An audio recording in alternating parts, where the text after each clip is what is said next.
di sini saya akan menjelaskan fungsi dari lembaga legislatif. Fungsi dari lembaga legislatif itu untuk membuat atau merumuskan undang-undang dasar. Adapun juga fungsi lembaga legislatif dalam lembaga perwakilan rakyat itu adalah sebagai pengaturan. Jadi fungsi pengaturan adalah untuk menetapkan sebuah aturan-aturan warga negaranya dengan aturan-aturan hukum yang mengikat dan juga menjerat serta membatasi. Jadi ada 3 hal yang diatur dalam lembaga perwakilan rakyat, yaitu yang pertama peraturan yang bisa mengurangi hak kebebasan warga negaranya. Yang kedua itu peraturan yang bisa memberatkan atau membebani harta kekayaan yang dimiliki oleh warga negaranya. Dan yang ketiga yaitu norma-norma dalam artian peraturan mengenai pengeluaran atau penyelenggaraan negara. Kemudian fungsi legislatif dalam sistem presidensial. Dalam sistem presidensial, fungsi legislatif itu dilandasi terhadap pemisahan kekuasaan antara kekuasaan eksekutif dan juga pemisahan kekuasaan legislatif, di mana pemisahan ini adalah ciri khas sendiri dari sistem presidensial itu. Jadi di Indonesia fungsi legislatif itu dilaksanakan secara serentak atau berbarengan antara lembaga eksekutif dan juga lembaga legislatif. Oke, selanjutnya akan dijelaskan oleh rekan saya yaitu Reni Arvina.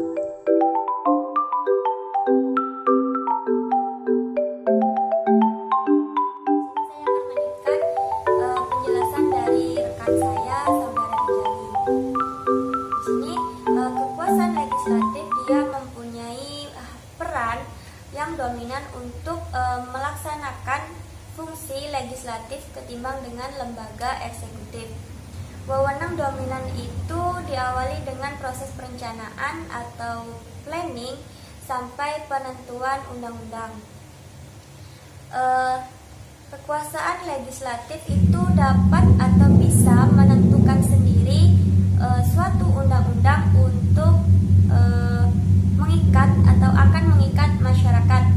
Akan tetapi dalam praktek karakter tersebut atau karakter demikian tidak mutlak bisa sepenuhnya berjalan, dikarenakan ada beberapa faktor yang mempengaruhi hal tersebut, seperti halnya kurangnya sumber daya, pengaruh dari sistem kepartaian. Dan ada beberapa faktor lain yang mempengaruhinya, sehingga sebagai karakter khas atau ciri khas dari sistem presidensial, presiden dalam artian pemimpin negara itu mempunyai hak veto atau berupa dalam artian berupa hak untuk menolak undang-undang yang telah ditetapkan oleh lembaga eksekutif. Selanjutnya yaitu konsep pemisah yang tegas antara lembaga eksekutif dan legislasi dalam fungsi legislasi. Menurut John H. Garvey dan T. Alexander Aleynikov memiliki 4 konsekuensi. 4 konsekuensi tersebut diantaranya ada 3, yaitu yang pertama bahwa pemisah kekuasaan pelaksana fungsi legislatif menyebabkan undang-undang menjadi suatu yang utama. Yang kedua, yaitu bahwa dengan meletakkan kekuasaan membuat undang-undang di lembaga legislatif, tidak dimungkinkan cabang kekuasaan lainnya untuk dapat membentuk undang-undang. Nah, yang ketiga atau yang terakhir di sini, kewenangan yang diserahkan terhadap legislatif untuk membatalkan hak veto atau hak pilih yang dimiliki oleh presiden atau yang diajukan oleh presiden dalam artian yaitu pemimpin negara.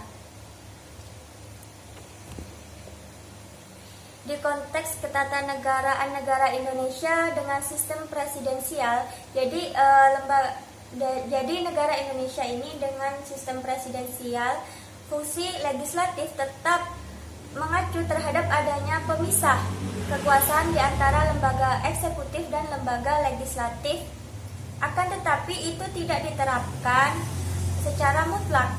Semua ini ditandai dengan adanya wewenang pemimpin negara dalam artian presiden atau pemimpin negara kita sekarang ini, presiden, untuk serta dalam mengajukan sesuatu rancangan undang-undang atau dalam artian yang kita sering sebut dengan singkatan RUU, dalam membahas bersama dengan Dewan Perwakilan Rakyat, tanda kutip DPR, untuk mencapai kesepakatan atau persetujuan bersama dan juga mengesahkan menjadi undang-undang.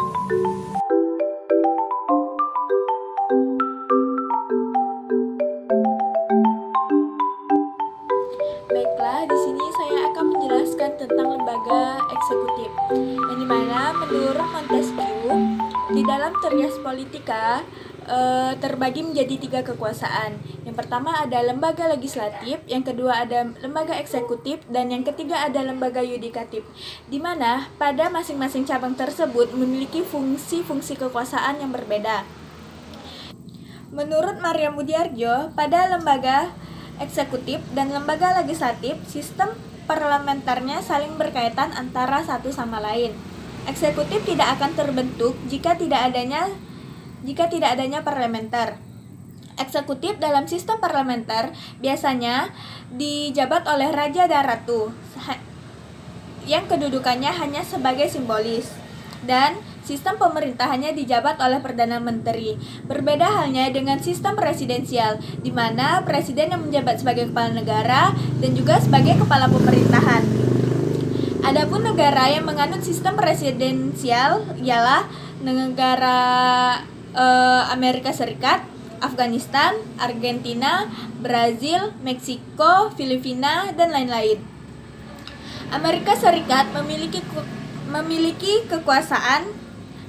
3 kekuasaan. Yang pertama ada lembaga legislatif, yang kedua ada lembaga eksekutif, dan yang ketiga ada lembaga yudikatif.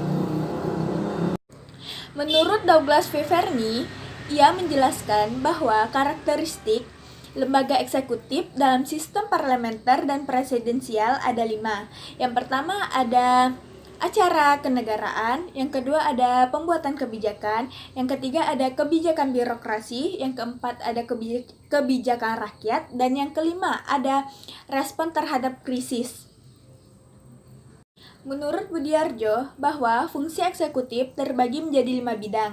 Yang pertama ada administratif, yang kedua ada legislatif, yang ketiga ada keamanan, yang keempat ada yudikatif, dan yang kelima ada diplomatik.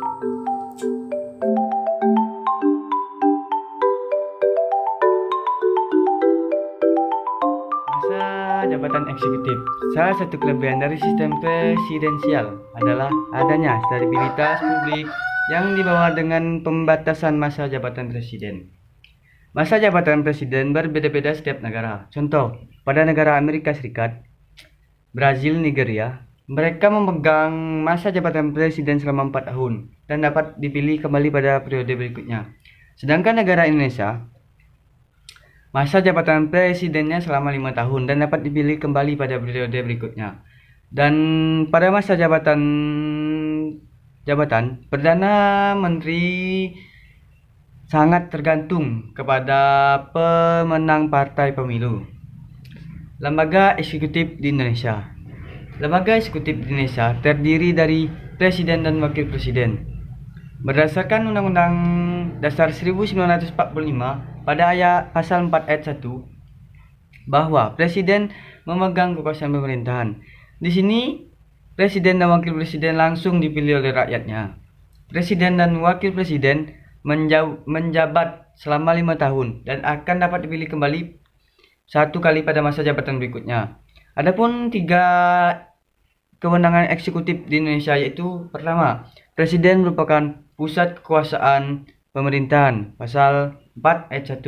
Yang kedua, presiden mempunyai kewenangan dalam hal pengajuan RUU, pasal 5 ayat 1.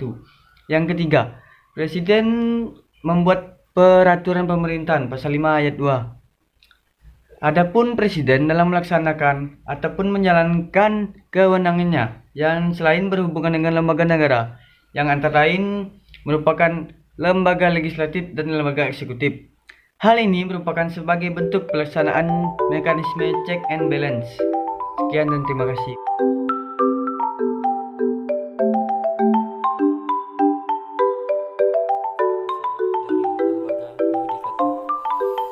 Lembaga yudikatif merupakan badan-badan yang bersifat teknis yuridis yang memiliki fungsi peradilan untuk menegakkan hukum tentang penyelewengangan terhadap konstitusi atau peraturan perundang-undangan, yang mana dalam melaksanakan fungsinya tersebut mereka bersifat independen atau berdiri sendiri tanpa adanya intervensi dari pihak instansi pemerintahan maupun yang lainnya.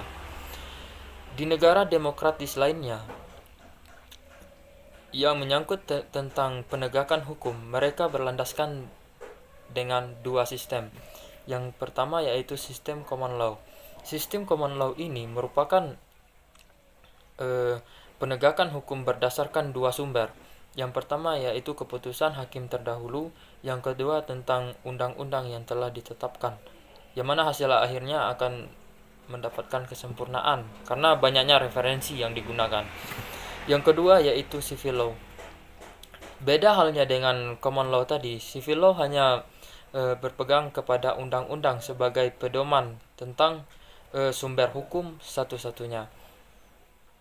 Secara spesifik, banyak sekali tentang fungsi-fungsi dari lembaga yudikatif tersebut. Menimbang waktu yang sangat sedikit, maka saya akan menjelaskan tentang 3 fungsi saja.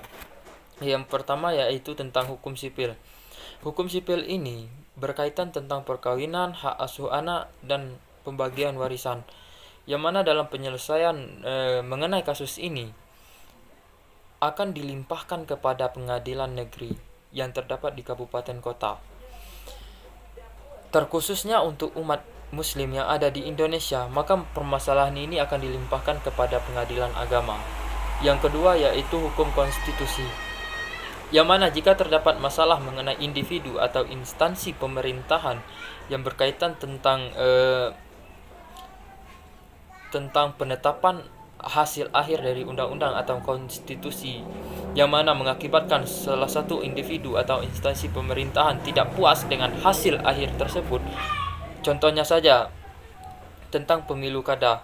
Jika kandidat tersebut tidak puas dengan hasil akhir dari keputusan KPU tersebut tentang terjadinya banyak terjadi indikasi kecurangan di dalam proses demokrasi dalam konteks pemilu kada tersebut, maka permasalahan tersebut bisa dilimpahkan kepada Mahkamah Konstitusi untuk menyelesaikan permasalahan tersebut. Yang ketiga yaitu permasalahan kriminal atau hukum kriminal. Di Indonesia, masalah penyelesaian hukum kriminal tersebut memiliki 3 jenjang. Yang pertama yaitu pengadilan negeri, pengadilan tinggi, atau yang terakhir yaitu Mahkamah Agung. Nah, jika seorang tersandung perkara hukum yang berkaitan dengan konstitusi atau masalah peraturan perundang-undangan dalam konteks kriminalisasi, maka seorang tersebut akan dituntut oleh penuntut umum dengan proses persidangan yang dilakukan oleh pengadilan negeri terlebih dahulu yang terdapat di kabupaten kota. Jika terdakwa atau terpidana tersebut tidak puas dengan hasil akhir dari seorang hakim dalam keputusannya, maka permasalahan tersebut bisa dilimpahkan ke pengadilan tinggi yang terdapat di provinsi, atau bahasa umumnya lebih dikenal sebagai naik banding. Dan selanjutnya jika tidak puas lagi, maka jalan satu-satunya atau jalan akhir yang akan ditempuh yaitu masalah tersebut akan dilimpahkan ke Mahkamah Agung. Keputusan di Mahkamah Agung dapat ditandai bahwasanya segala sesuatu yang berdasarkan keputusan Mahkamah Agung maka tidak ada atau tidak bisa diganggu-gugat lagi, karena Mahkamah Agung merupakan mahkamah tertinggi dari peradilan tersebut.